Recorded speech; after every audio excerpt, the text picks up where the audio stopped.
the expectation, the sense of God getting under the burden with you. We have such. All right, any special request? Wait. Where?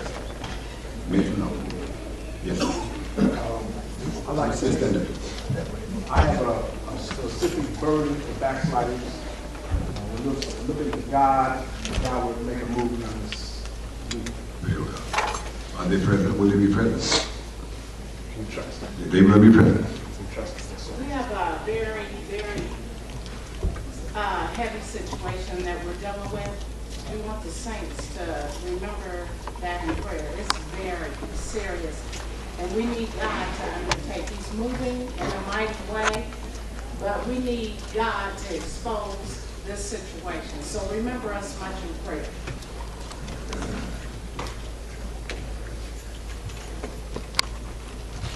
Again, Pastor Hampton, I ask the saints to remember my son, Michael. There has been some court orders that he should do in order to have visitations with his children or whatever, and he says he's not going to do that. And, he's just acting in a bad way, and I would love for you to pray for him. Yes, ma'am. I have a condition in my, to this, Pastor Hampton and the saints. I have a condition in my body. I'm looking for God to miraculously heal me. So I desire to pray for the saints to also pray with me. You have every right to expect it, ma'am. If you're clear with God, there should be no obstruction there. As I read through some of my books, how that when traveling was more difficult than now, how many saints would gather their little pennies and nickels and whatever, who were living in distant places, just to get to the camp meeting, just to get to the fellowship meeting where the brethren were. And of course, there have been some distractions, and there'll be more. But sometimes we distract our own detriment. We bring up issues that we shouldn't, but that's going to be your demise. You're not going to cause. So as I say, the power is present. And the inspiration is here. So you have every right to look forward to what you're requesting. And that's what we will be addressing. All right. Like the saints to pray for us tomorrow evening. We have a prison service, and we usually take the fellowship meeting to the prison service. Well, they open up the doors where it's going to be an outdoor service, weather permitting, where all the prisoners will be able to come. It's about 1,200 prisoners there. So we want you to pray for us, pray for the prison service that God is going to move in. Now this is more than a usual situation. That the whole complex. The door said there are those who wish to remain. What time is it? We're going to meet at the church at 4:30. We have to be there at 5. Now we usually have a great street meeting, climaxing our fellowship meeting. But now instead this year, we'll be having that now. How will they qualify to gain entry into The ones that were interested already gave me their names and information, and I turned it in. Is there a maximum number? No. So then, anyway, now what about any illegal involved? They got a warrant in Mexico? Where did that happen? Where did that happen? So they became those that need to be preached to them, preachers. What about felons? What about those on probation or parole? Usually they don't allow them, but the deputy warden is in charge of this, and whoever goes, he just says, clear them all because it's Church of God. Now, we have a lot of ex-felons with us, present, and in fact, some of them are in charge of the prison ministry. In fact, one brother, my own unshackled, I guess you heard that. 62 arrests. And he is in charge of the prison ministry. And the Lord is blessing enormously. Many of them are being released to us. A whole group of them consistently, we just waiting for more. So the Lord is just blessing in an unusual way. So now we'll have to regulate it, of course, because we've got that time limitation. And so now we're going to remember those things. We don't just take it glibly. When you give a special request, routinely, well, we give special credence to it. So that's why I don't just let a lot of random requests, because we couldn't remember them all anyway. And things that we just want, just want to talk. I mean, something that may be inconsequential, and you just make an issue of it. And we already prayed for it. Pray for my children. Well, everybody got children with us, So we understand that, but just something to prolong the services. But if there's something that demands our attention, be quite different. There's a situation. We've rehearsed this meeting. And the enemy is awaiting his turn. But the saints of God are praying with such fervor that he'll be subdued, and maybe permanently. Pray the Holy Ghost. Just do something, just take your liberty to say what you want to say and do what you want to do. You don't do that. Amen. And of course we learn an eternal lesson, and that means eternal consequence. So now here we are. The fear of God in this place. Amen. Amen. And it's going to increase. Amen. I mean, it's indiscriminate. I don't know who's might be the victim. So here we are. Is there anything further?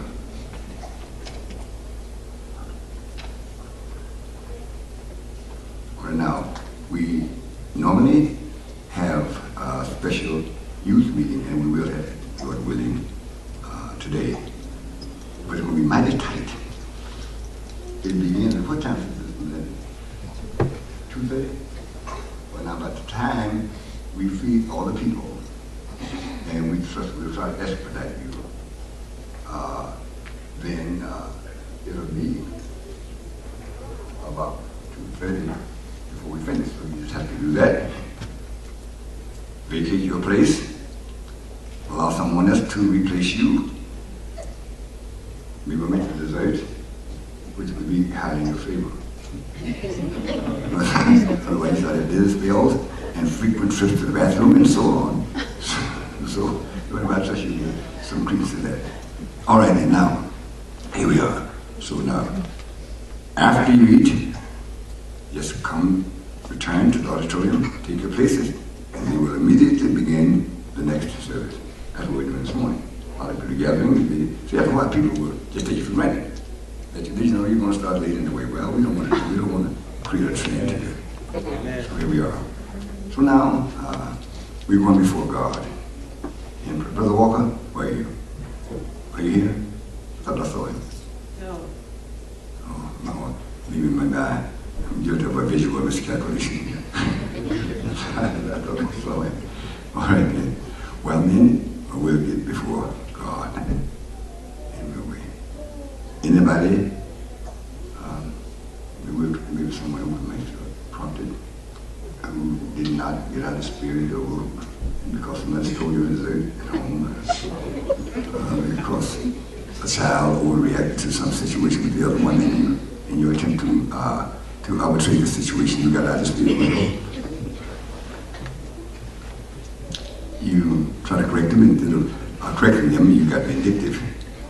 Well, see, if you get mad and go off on them, that just ain't going off on an adult, because it's a spirit. It's not what it is, but the spirit that prompted it. So now, we are going before the Lord. So request, sister, had a condition. And there was nothing plaguing her. And she came with expectation. And she had the right to. And we're going to address it. We're going to address it. We're not just going to go just go through some little commotion here, a formality, and then forget it.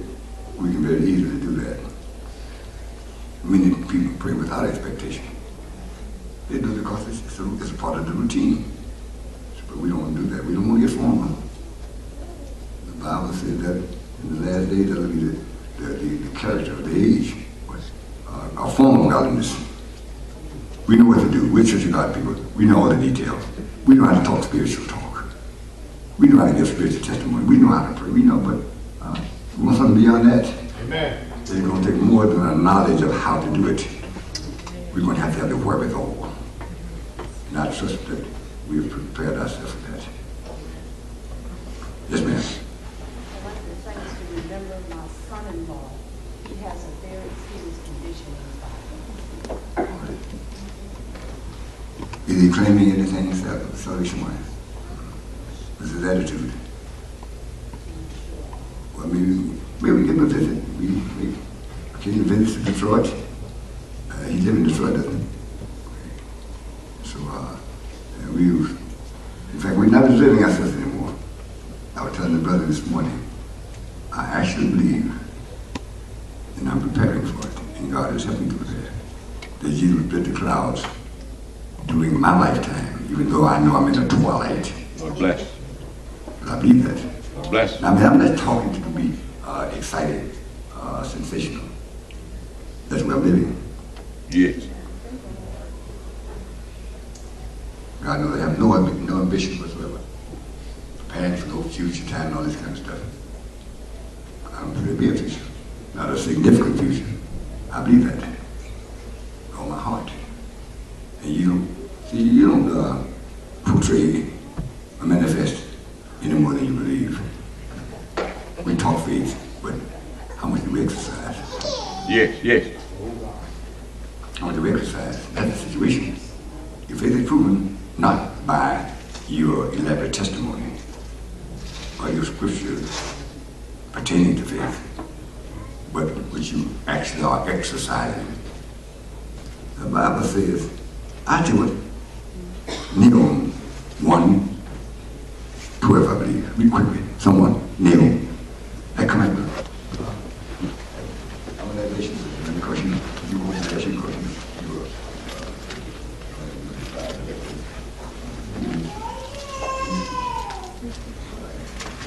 Melinda, kneel, come after what? No, don't cheat. I see you look like you're sitting there. All right, then I'm going to do a swift reversal here. Brother Lee, it comes before what? I'm sorry, what was that? Kneel come before what? You just came back off your honeymoon, so you might have a difficulty.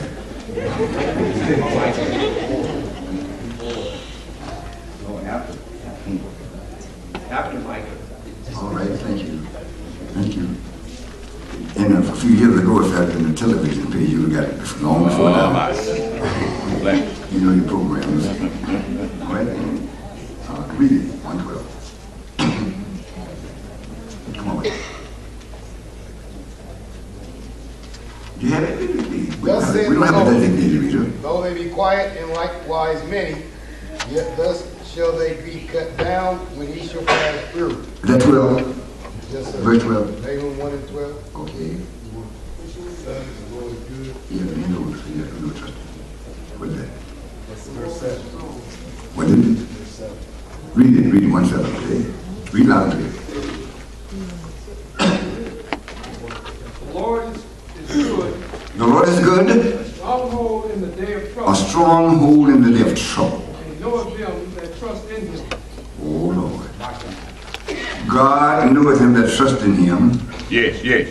Go back to testimony. Now, let me say this briefly. When you trust in God, that's across the board. Yes, sir. Not because you might not take an aspirin. It's far deeper than that. I might not do that most people. And now they might have graduated to an Advil or maybe what you call it, Vicodin by now. See, when you deviate, you don't know how far you're going. That's right. You better pray very hard. Yes, yes. When you deviate, you don't know where to stop.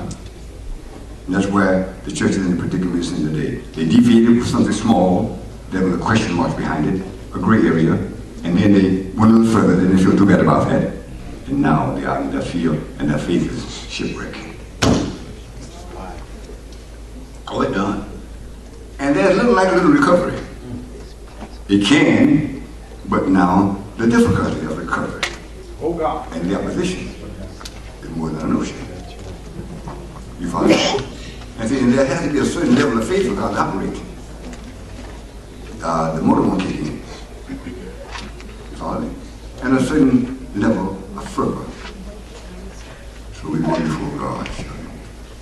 Now I'm trusting that you're gathering something from these meetings, not just here for the social benefit or to renew old acquaintances. You're here to hear something here or see something that you might not have seen before. It's good or bad. So we looking to the Lord.